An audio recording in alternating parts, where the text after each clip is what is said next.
महाराष्ट्रातल्या सगळ्या जनतेला, शेतकऱ्यांना, सगळ्या बांधवांना, मला सगळ्या महाराष्ट्रातल्या प्रतिनिधी बांधवांना, इलेक्ट्रॉनिक प्रिंट मीडिया सगळ्यांना दिवाळीच्या मनापासून सगळ्यांना अगोदर खूप खूप शुभेच्छा देतो। शेतकऱ्यांच्या खात्यात सरकारनं दिलेला नुकसान भरपाईचा निधी आलाच नाही। शेतकऱ्यावरती संकट आलंय, संसार उद्ध्वस्त झालेत, त्यांना हातभार लावणं ही जबाबदारी होती। पुन्हा संकटाचे भोग सरकारमुळे शेतकऱ्यांना भोगायला नको होते, परंतु आता सरकार शेवटी तात्पुरता आनंद देणारं सरकार आहे। आणि हे आज हे नुसते हेच नाही तर 75 वर्षापासून शेतकऱ्याच्या पदरात असेच पडलेत की फक्त आशा लावायची, द्यायचं काहीच नाही। त्याला एक मन सुद्धा आहे, पण आज चांगल्या दिवशी मला ती सांगायची नाही। नसता ते आशाला लावायचं आणि पुढं आहे बघा टिंब दाखवायची अशी सवय। आता ते शेतकऱ्याला त्यांना दाखवावं लागणार आहे एखादा, आशाला लावायचं आणि टिंब काय आहे ना, तर ते आता दाखवावंच लागणार आहे शेतकऱ्यांना। आपण लढू। दिवाळी पाडवा भाऊबीज झाल्याच्या नंतर सगळ्या शेतकऱ्यांच्या राज्यात असणाऱ्या तज्ज्ञांना, अध्यक्षांना आपण अंतर्वलीत बोलून घेऊ, चर्चा करू त्यांच्याशी आणि त्यानंतर मग राज्याची बैठक लो मोठी आणि तिथं तारीख आंदोलनाची डिक्लेअर करू। आपल्याला रस्त्यावर आणून कपडे फाडावंच लागणार आहेत सरकारची, त्याशिवाय आपल्याला न्याय मिळणार नाही। असं जसे 70 वर्षे गेले तसे अनेक पिढ्या आपल्या पुढच्या सुद्धा जातील। आता नाही जाऊ द्यायची, एकदाच सगळ्यांनी ताकद लावायची।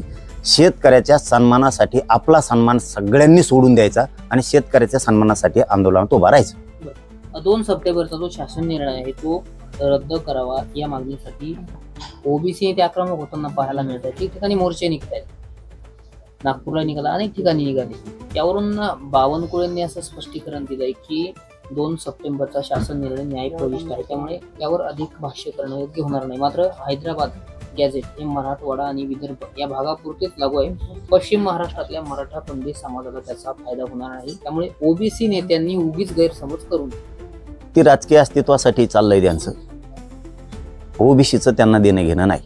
सगळ्यात महत्त्वाचं, त्यांना राजकारणासाठी ओबीसीचा वापर करायचा, सभाला गर्दी करायची, मोर्चाला गर्दी करायची। ओबीसी नेत्याची धडपड फक्त तेवढ्यासाठी चालू आहे, ओबीसीच्या हितासाठी नाही। आणि दुसरा मुद्दा, तो जे आर कोणी रद्द करू शकत नाही। कोणाच्या बापाचे टप्पर नाही त्याला हात लावायचं। मी आहे ना इथं, मी बघतो ना कोण कोण काय काय करतात। त्या जे आर मुळे मराठवाड्यातला मराठा एक ना एक दिवस सगळं आरक्षणात जाणार, पुरा कोणी राहत नाही। आणि बावनकुळे साहेब ते म्हणणं आहे तुमचं की त्या 5 जिल्ह्यासाठी, मग मराठवाड्यात 5 जिल्हे होते पहिले, आता त्याचे 8 झाले। आता जे आरच त्याच्यासाठी आहे ना।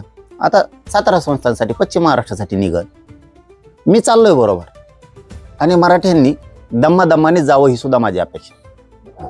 पण हे नेते सातत्याने आक्रमक होत आहेत की हा जो जे आर आहे तो ओबीसी आरक्षणावर घालण्याचं असलं म्हणतायत। दुसरीकडे देवेंद्र फडणवीस म्हणतात की ओबीसी आरक्षणाला कोणताही धक्का लागत नाही। नेमकं खरं काय मानायचं, खरं काय खोटं काय?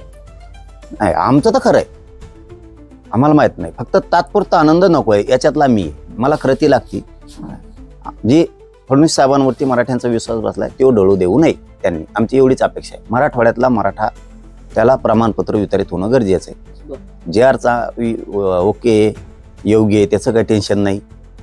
तो बिघाडला बी थोडाफार जे आर, तरी त्याला सुधारित करायची जबाबदारी सरकारनं उचललेली आहे, त्याचं काही टेन्शन नाही आम्हाला।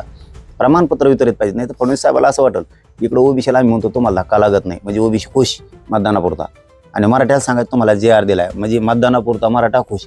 हे मायापैकी चलत नसतं, तुम्ही खुशच करणार आम्ही तुम्हाला, पण आमचे प्रमाणपत्र सुद्धा आम्हाला मिळाले पाहिजे। जो आम्हाला देईल त्याच्यासाठी मराठी सुद्धा ताकदीनं त्याच्या मागे उभा राहणार। पण तात्पुरता आनंद आपल्यापैकी जमत नाही। तुम्ही जे आर काढला त्याचं कौतुकच केलं आम्ही, त्यात काय, पण प्रमाणपत्र आम्हाला वितरित होणं गरजेचं आहे। तुम्हाला डाव वाटत असेल आम्ही ओबीसीला म्हणतो धक्का लागत नाही म्हणजे ओबीसी तुमच्याकडेच राहणार, मग मराठा सांगितलं तुम्हाला जे आर दिलाय म्हणजे मराठी तुमच्याकडेच राहणार, मग ह्या भ्रमात मात्र राहू नका, कारण इथं मनोज जरांगे, हे लक्षात ठेवायचं। मी तात्पुरत्या आनंदावर जगत नाही, मला प्रमाणपत्र वितरित पाहिजेत। जे आर एकदम ओके, त्याच्याबद्दल फडणवीस साहेबांचं कौतुकाचे। पण या काढलेल्या जी आर वरून बबनराव तायवाडे असं म्हणतात की हा जी आर रद्द केलाय काय आणि नाही केला काय, ओबीसी आरक्षणाला धक्काच लागत नाही। म्हणजे तायवाडेंची भूमिका, भुजबळ आणि वडेट्टीवार यांची भूमिका यामध्ये कुठेतरी फूट पडताना वाटतं। त्या तायवाडे भाऊला एकच सांगणं आहे आमचं, फक्त बाकीचं नाही। त्यांनी इतके दिवस विरोध केला, आम्ही त्यांना बोललो नाही एक शब्दानं, कारण ते वयानं मोठे दिसतात, ज्येष्ठ दिसतात. ते कोण आहे आम्हाला माहीत पण नव्हतं. यांनीच सांगितलं की ते कुणबी मराठा आहे. आधी माहीत बी नव्हतं. बरं ठीक आहे, कुणबी मराठा असून तुम्ही तिकडं का लढत नव्हतो? कारण एक तर तुम्ही जिजाऊच्या भूमीतले आहे आणि जिजाऊच्या भूमीनं या राज्यातल्या मराठ्यावर किंवा शेतकऱ्यावर किंवा सगळ्या जाती धर्मावर कधी अन्याय होऊ दिला. आणि तुम्ही त्या भूमीतले. आमचं 150 वर्षाचं आरक्षण नोंदी असून सुद्धा तुम्ही विरोध करताय. म्हणजे आम्हाला तुमच्याबद्दल ना आता ती घृणा जी असते ना ती यायला लागली. त्याचं कारण पण तसंच आहे. तुम्ही त्यांच्याकडूनच राहा, हरकत नाही. अरे पण तुम्ही ज्यांच्याकडून त्याचे काय बोलतेत राव तुम्हाला ते जातवान कुणबी मराठा हे नाही ऐकून घेऊ शकत. बोगशेन काय म्हणते त्यांना इतकं वयाचं असं तरी त्यांसंगच हिंडत येत. असले स्वाभिमानी विकलेले ना आम्ही नाही बघितले. आणखी कुणबी नाही बघितला आणि मराठा बी नाही बघितला, आणखी आत्तापर्यंत नाही बघितलं. अरे जेव्हा आपल्याला कसले घाण दुसणे द्यायला लागलाय, अवमान करायला लागलाय, हिनवायला लागलेत ह्या तायवडे भाऊला, तरी हे तिथंच लाळ घोटीत आहे. एखादा लाथ आणि ठोकील ना चाल सरक म्हणून बाजूला. जातवान कुणबी आहे मी मराठा. मी सत्याच्याच बाजूला बोलणार. मराठे हे पूर्वीपासून कुणबीत आहेत. आता मी इथून पुढं म्हणणारच. ते म्हणा सोडून जे याला घाण घाण बोलतात त्यांच्याच बाजून राहते. काय असले कुणबी मराठे नाही बघितले आम्ही. जातवाना सल कुणबी मराठा सहनच नाही करू शकत. म्हणजे कुठेतरी तावेडांचे चुकतंय मग. अरे चुकत नाही तर काय घाण बोलते ज्याच्या कोण राहते तेच घाण तुमचे टिंगल उडवायले, तेच तुम्हाला हिनवायला लागले. जातवान कुणबी राहू शकत नाही अशा ठिकाणी. अशा ठिकाणी राहू शकत नाही आणि जातवान मराठा बी नाही राहू शकत, कारण आम्ही दोन्ही एकच आहे. कुणबी मराठा वेगळा नाहीच. आत्ता माहीत झालो आम्हाला हे कुणबी मराठा आहे म्हणून. माहीत पण नव्हतं आम्हाला. वाटलं तेच एक आहे की चाललंय त्यांचा वाजवतोय नगारा तिकडे, चलू दे कवर बी इवळले. अरे पण तू जिजाऊच्या भूमीतले तुम्ही आमचे आहेत. बरं तुम्ही ते आमचे असून त्यांच्या कोण का लढा, पण तुम्हाला सन्मान तर पाहिजे ना. हिनवायले तो या वयात जर असं हिनविलं ना यायला आमच्यासारखा तसा तुटून पडला असता.